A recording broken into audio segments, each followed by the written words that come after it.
Hola, ¿cómo están? Vamos a seguir en estos micros comentando las experiencias psicológicas, emocionales, actitudinales, inclusive espirituales, a raíz de este lío mundial que pudo haber surgido a partir de la pandemia, ¿no? Se ha hablado mucho de las situaciones de miedo, de temor, de huida, inclusive de desesperación o de, llamamos, bajón, en muchos adolescentes, en adultos mayores que estaban solos, pero no se ha hecho hincapié también, lo cual en honor a la verdad también es cierto, con qué equipamiento mental nos tomó esa situación. Esta palabra equipamiento mental, o lo que yo les comento, lo que llaman relaciones continente-contenido, es un concepto de un gran médico psicoanalista inglés que se llama Wilfred Bion, que nos explicaba las cosas desde esta realidad. Es decir, ¿con qué continente?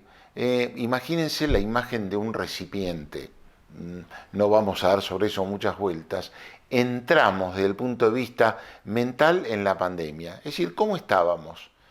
¿Qué receptábamos? ¿Cómo sentíamos? ¿Cómo eran nuestras experiencias?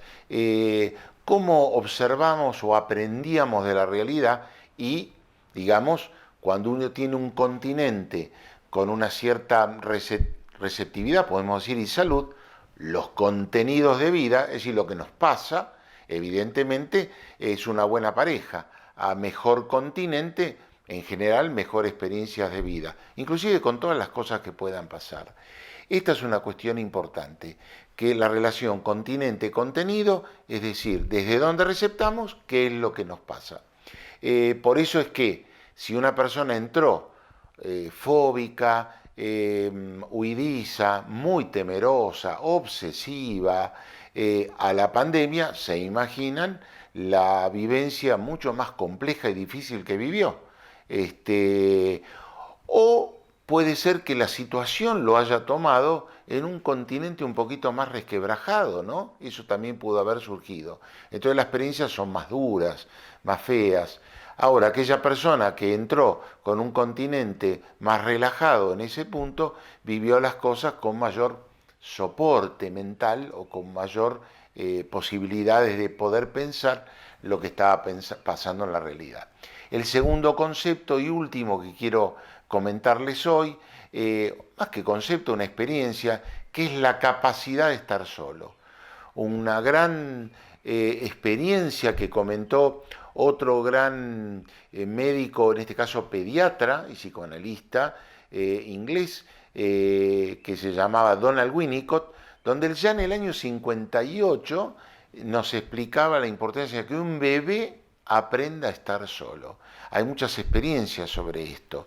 Entonces, esto se opone un poco a que si uno entró en la pandemia con una cultura relacional muy romántica, muy del pegote, cuando vinieron situaciones de separación o de fuerte individuación por dónde estaba viviendo, cómo la estaba pasando, en qué locación estaba, se le hizo realmente muy complejo. Es decir, hay personas que no aprendieron a estar solas.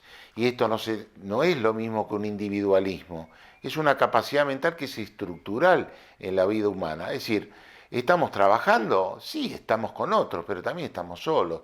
Nos agarra una gripe y estamos también solos porque la enfermedad o el trastorno lo vive uno. Por eso también la otra columna es lo gregario, lo social, la comunión, es decir, estar con otros.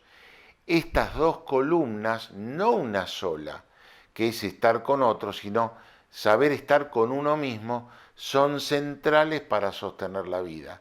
Imagínense que si entro en la pandemia o salí de la pandemia sin esa capacidad de poder estar solo con uno mismo, o lo social lo confundo con un lugar donde me vivo pegando con el otro y no me puedo despegar, sea en una pareja, con los hijos, sea en una comunidad determinada, los costos emocionales son mucho mayores. Es decir, que lo que sostiene la salud mental es esta experiencia de soledad y de comunión.